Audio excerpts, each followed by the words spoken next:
the lights were strung across in celebration of my memory as I was preparing for tonight. And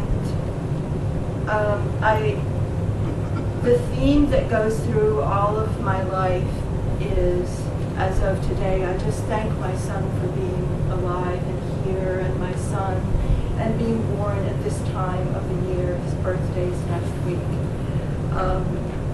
So I'll just never forget the first time that I looked into his eyes when he was born. And that is the legacy that I have about matrimony.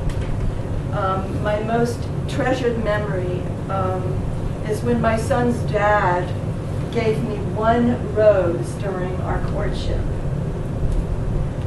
This was when he was commuting back and forth between Washington, D.C. and New York City, where I was a journalist. I was an energy conservation journalist. And that's what he did. He just put one hand over another hand across the table where we were sitting on an Upper East Side little bistro table. And then it just seemed magically and miraculously he produced this rose.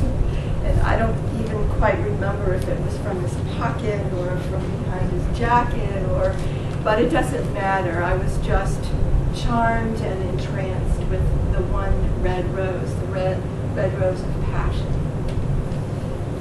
And I don't know if it's because I had bought German pastries at the little 86 deli near where I lived on the Upper East Side, and he was just being grateful. So here's this rose, but it made a big difference to me in our courtship, and the symbol just continued on and on throughout our courtship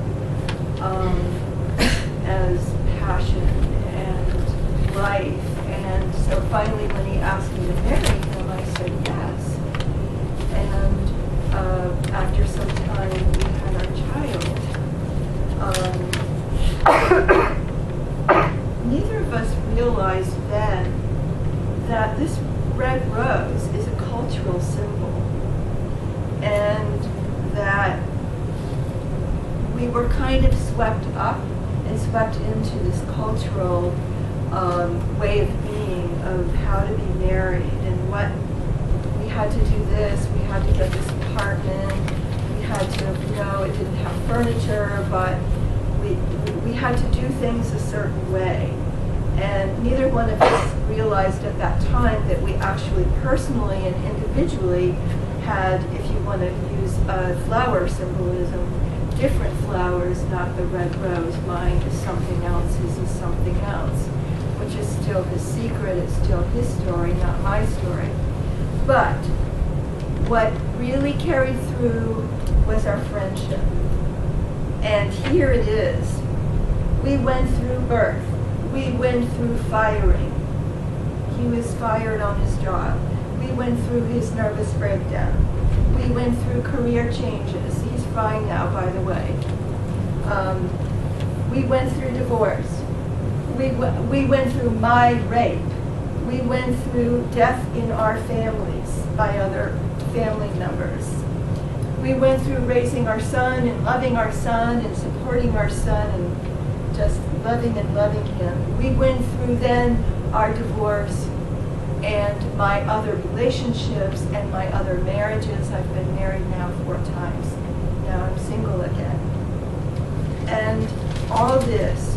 And then we went through the death of my late husband, David Ingalls, and then we went through my cancer. And I'm fine now, by the way. So we continue to be friends. And so for me, romance shows these things that you get romance and you get marriage for life and for friendship. And we both thought it might be like The Little Prince, that book that we read during the time of the first months in our marriage, where you take care of your rose, but the rose was very naive and innocent and vain, and but it's not that way at all.